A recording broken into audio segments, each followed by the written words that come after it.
Are you tired of the rat race in America? Are you ready to visit the motherland to relax and rejuvenate?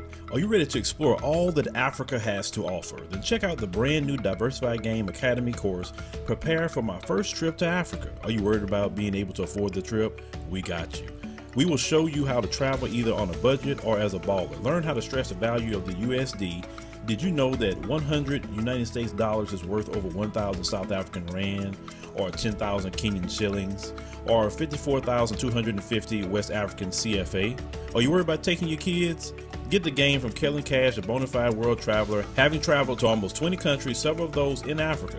Get the game on taking your kids on their first trips. Learn how to find the best tickets, get the visas, and plan your own adventures in Africa. Don't let Eddie Murphy have all the fun. Plan your own coming to Africa trip starring you, produced by you, and featuring you. If you are ready for a life-changing experience, sign up for our course today, Diversified Game Academy. Get prepared and purchase at diversifiedgame.com. So on this particular American Nightmare history lesson, because we got a playlist we have on this channel called the American Nightmare series, is going to talk about all the history that the white supremacists don't want you to know about. Now, they know about it, but they made sure that you, the public, and people throughout the world who's watching, you know, shout out to a lot of you, they don't want you to know true American history. Now, this particular history lesson is dedicated to Senator Tom Cotton from Arkansas. He is a big proponent of, he hates critical race theory. He hates that. He wanted it stopped. He don't want people to have any kind of education of the history. So in light of, you know, how he feels, I felt that this episode is dedicated to him to talk about what happened in his state that he don't want people to know about. So Senator Tom Cotton, make sure you watch the video. You'll learn something. If you already don't know it, I'm pretty sure you do, but you're trying to hide it. So this happened in Elaine, Arkansas in the year 1919. So they talk about one of the last of the major white supremacist terrorist attacks that happened to black people during the red summer of 1919. They called it a race riot, but it's never really a race riot. It's actually a terrorist attack. Happened in Elaine, Arkansas, and they end up calling it a racial massacre. And so they threw the exact numbers, was unknown. They say it's estimated that over 200 African Americans were killed along with 5 white people during the white hysteria of the pending insurrection of black sharecroppers. Now, they was afraid that black sharecroppers was going to turn up. Let's get to why they was afraid. You're going to see how nothing has changed with the white supremacists. The same thing they were doing in 1919 is the same thing they're doing today. But let's continue. So they said that the violence, terror, and concerted effort to drive African Americans out of Phillips County, Arkansas, they say was so jarring that our great sister Ida B. Wells, you say one of the founders of the NAACP, published a short book on the white supremacist attack in 1920. They say it was widely reported that African American newspapers like the Chicago Defender generated several public campaigns to address the fallout. On the night of September 30th, 1919, approximately 100 African Americans, mostly sharecroppers on the plantations of white landowners, attended a meeting of the Progressive Farmers and Household Union of America at a church in Hoop Spur, let's say a small community in Phillips County, Arkansas. Now, some of you maybe never heard that term sharecropping or sharecroppers. Sharecropping was actually termed like slavery 2.0. So let me go back in history. So after the Civil War, brothers and sisters, you know, were let off of the plantations.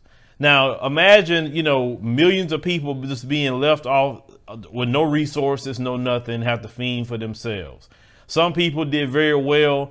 Some people actually, you know, they devised a scheme with sharecropping. Now sharecropping is they actually went back to the plantation. They say, listen, you can live on the land, help me with the crops, and then, you know, you give me a portion of the crops, and then you can have a portion of the crops, and then that'll be the payment for you, right? So the brothers and sisters thought, say, okay, well, look, we got a place to stay. We know this agriculture. We'll give them their portion or whatever. At least we have some money coming in.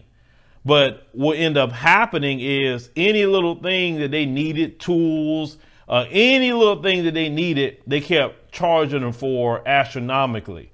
It got to the point that the brothers and sisters owed so much debt that then they was working for free. Then when the brothers and sisters tried to sell their crops, they was undercutting them on that too. So they could hardly make any money even from their crops. So with the debt, they were working literally for free back to slavery once again in America. So sharecropping was deemed slavery 2.0.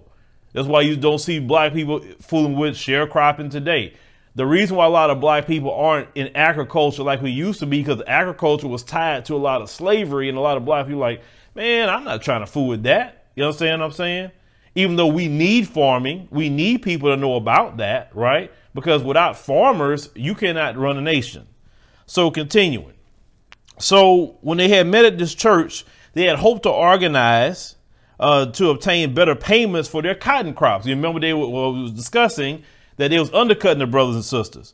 They say, but aware of white fears of communist influence on blacks, they say the Union posted armed guards around the church to prevent disruption and infiltration. Now, let's talk about this communist thing. Now, communists in that time period was more related, like, say, Russia and other powers like that.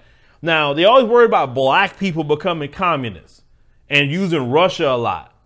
Now, if they used Russia and talking about black people getting infiltrated by the Russians, oh, Dr. King, you know, he's getting funding from the Russians. That's what they were saying about Dr. King, too. Well, let's fast forward to today when you're on Twitter and you're talking about reparations. You're talking about making these politicians do something for the black community, wanting tangibles. What's the thing they kept saying about black people that was saying that?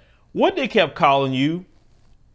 They kept calling you Russian bots. Every time you want to fight for equal and fair treatment, they want to call you a communist, Russian bot, something with Russia. Why do you think Russia cares about black folk? You silly white supremacists. They don't care about us like that. I mean, Russia isn't a beacon of freedom and justice and equality for Africans. It's not. So why you keep bringing Russians up? That's your issue with Russia, not us. It's your guilty conscience that always got you trying to worry about black folks doing you something. You know why you always worry about black folks getting revenge or black folks doing you something, whether it's back then to now? Because you know the evil that you do to black people all the time. You know in your mind, like, eventually they gonna snap. Eventually something gonna happen because we know how we treating them, but we just can't help ourselves because it's in the culture. But continuing. So during the meeting, the white supremacists pulled up in front of the church and saying one of the white supremacists asked the guards, and I quote, "Going coon hunting today, boys?" They say gunfire erupted after the guards made no response. They say there's a sharp debate existing with who fired first, as the guards killed one of the white supremacists by the name of W.A. Atkins, a security officer from the Missouri Pacific Railroad, and injured Charles Pratt, a deputy sheriff. So see, the brothers back then, they wasn't with, you know, just cowering down through white supremacists. They went on ahead and practiced their Second Amendment rights. So they say the next morning, an all white supremacist group went to try to arrest the suspects. They say though they encountered little opposition from the black community, they say the fact that the black people outnumbered the white supremacists 10-1 in this area of Arkansas resulted in a great fear of an insurrection. Once again, they always fear what you're going to do because they know the evil they do to you constantly. This is why, even today, if you go on your job, pay attention. You may think this happened to you on your job. When you see 2 or 3 black people, 4 black people, we talking, we laughing, we just could be talking about our kids, whatever. Have you noticed they be staring, they be looking, they be trying to look at like what they got going on. They like we plotting something or whatever, right? Some of them be bold and try to walk into your conversation, to stand there and start and try to include themselves in your conversation. I know that's happened to some of y'all. I know it. some of your white supervisors may even tell y'all, okay, we need to break that up. You know, y'all can kind of go do other things, because it's like in the mind of the white supremacists, they feel that we plotting on them. Now, we could be talking about LeBron James and NBA. We could be talking about whatever, right? They thinking about them. But in their mind, we plotting. That's always interesting. So they said that the white supremacists, you know, formed a mob of about 1,000, and all of them were armed, and many who came from surrounding counties and as far away as Mississippi and Tennessee. And upon reaching Elaine, it said the white supremacists began killing black people and ransacking their homes. Now, we see that's a constant pattern. They kill black people and start taking property and destroying what black people has worked for. You understand? This has been a constant pattern with the white supremacists. It says, word of as the attack spread throughout the black community, it says some black residents fled while others armed themselves and took it to the white supremacists in defense. Now, it said the white supremacists then turned his attention to disarming those black people who fought back. Now, they said in the newspapers, now here come the media. Listen, one thing Donald Trump said that I would say he was 100% right on. When he said the media is the enemy of the people, we talk about the mainstream media. The mainstream media has been always weaponized and used as propaganda against black people. That has not changed. What's the recent thing that the media has been weaponized against black people on? What? Blaming black people for attacking Asians. Every day they run the same video in a loop. And what they do, that's propaganda they use so then they can get a bill so they can sign. Propaganda is always a prelude to war. I told you this many times before. So they say the local white newspapers further inflamed the tension by reporting they were planned black uprisings, which were total lies. They say by October the 2nd, they said the U.S. Army troops arrived in Elaine and the white supremacists started to disperse. Now, they say federal troops rounded up and placed several hundred black people in temporary stockades. So they placed them basically in a prison. It said were reports of torture. So now it went from the white supremacists attacking our brothers and sisters to now the federal government is attacking and torturing black people. Let me tell you something. It's not just the white supremacist individual mobs that was doing something. It was also the U.S. government that was doing things too to us and being on code with the white supremacists, torturing our people. This is not the first time this has happened. So when we talk about reparations, it's because the U.S. government is complicit in our suffering and in these white supremacist mob attacks. You understand? So it said that the men, they say, was not even released until their white employers vouched for them. So they couldn't get out unless one of they bosses come and say, yeah, I know him. He worked for me. Okay, he can go. They say it was also considerable evidence that many of the soldiers sent to quell the violence engaged, listen to this, in the systemic killing of black residents.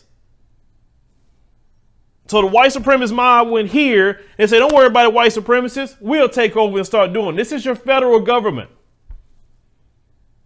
that did this to black people. See, this is why Senator Tom Cotton don't want that told. You understand? He don't want the black residents of Arkansas to hear that. Because when you start talking about these stories and you start talking about what happened, then you start going to the federal government about reparations and say, hey, wait a minute. You killed our people. You did it too. It wasn't just no quote unquote white supremacists. It was you. We need our reparations. See, this is what you got to start bringing to them. Start bringing them this history. That's why they don't want you to know. This is why they're trying to sign little laws to try to not teach this in school. But don't worry about it. Because y'all trying to sign those laws and stop it from being taught, I'm going to help the teachers of America out so they don't get in trouble, so they can keep their job. Because your little signing those things don't bother me. Okay. So they say in the end, 122 black people, they say, but no white folks were charged by the Phillips County grand jury for crimes related to the white supremacist terrorist attack. So black folks were attacked and they were charged. It's like what Malcolm X said, the race soldiers that beat you and then charge you with a crime for your blood get on their uniform. Same thing. It said their court-appointed lawyers did little in their defense despite the investigation involvement of the NAACP. It said the first 12 men were tried with first-degree murder. It said were convicted and sentenced to death, and the result of 65 others entered plea bargains and accepted up to 21 years for a second-degree murder. Now, led by a black attorney, Scipio Africanus Jones, it said the NAACP and other civil rights groups worked toward retrials and the release of the Elaine 12. It said eventually won their release with the last 12 set free January 14, 1925. So those of you brothers and sisters who live in Arkansas and maybe never knew about this, see, this is what Senator Tom Cotton don't want you to know. This is what the Republicans don't want you to know. They don't want you to know this history. There was just a woman on Twitter that was pretty upset. And it was actually a Mzungu woman. She says that she has a history degree and she did not learn anything about even the Tulsa massacre. And I had to retweet her and I said, well, maybe you need to sue the school for not providing you with the service that you paid for. It is wrong how they have not educated everybody. This is American history we're talking about. This isn't pseudoscience. This isn't, back to Africa, Pan-Africanism. No, even though nothing wrong with that. But we're talking about American history. What happened on this soil? They want to cover that up because, see, if they can cover up the history, then they don't have to deal with it. We're living in the age of exposure. That's what's happening right now. All the sins start to come out and be exposed in the light. And the more and more you expose this history and share this history and let your friends know, let your family know, to start researching this stuff yourself. We just giving you the preliminary and what happened, but I want many of you in the community and also any of you who just want to look more into this American nightmare that we have lived. I want you to look into this all over the world, not just here in America. Those of you in many countries that watch us, like the United Kingdom is one country that watches a lot. We know Trinidad and Tobago is another country. We know South Africa is the #1 country that watches us on the continent. Start looking into this history. And then when these people come to your countries and try to tell you about how you should conduct yourself, say, hey, hold on, wait a minute. Look at what you was doing. And then you don't want nobody to say nothing about what you was doing. And you haven't even made recompense for any of this that you've done. And you want to come over here and tell us about human rights? These people have been the biggest violator of human rights ever. They don't have no right to go to nobody's country talking about human rights. You can talk about human rights when you do everything right by black people. Like, #1, paying reparations. That's #1. #2, quelling in race soldiers by getting rid of that qualified immunity. #3, closing that wealth gap. There's a whole lot of things that you can do to make yourself right before the world and actually look like a great person. But you don't want to do that because, just like we said before in the previous video, we know you can't compete. So do you do what? You got to cheat. You need that wealth gap. That's that cheating. You got to have that. Because when black folks come equal with you, we already know what happens at an equal playing field. We already know. And you know it too. But make sure to share this, video. Make your own videos. We want all this stuff to go out. I want many of you brothers and sisters to, you may have different takes than I even have, but talk about this. Because this is how you're going to start shutting them up when you bring up the topics of reparations. You understand? It's just not Tulsa. It's many, many others. We covered Atlanta in 1906. We covered Slocum, Texas. We covered East St. Louis. Oh, we're going to cover them all. Just because the Republicans have really just bothered me in what they're trying to do, like a new version of burning the books, like what Hitler did. Burning all the books so people won't get educated on anything. No, you're not going to burn no books. That was done one time. It's not happening again. But leave us a comment. Let us know what you think about this history. please make sure to share this. And also we have that playlist on the front of our channel. Make sure, you watch the other videos that's in there. We're covering them all.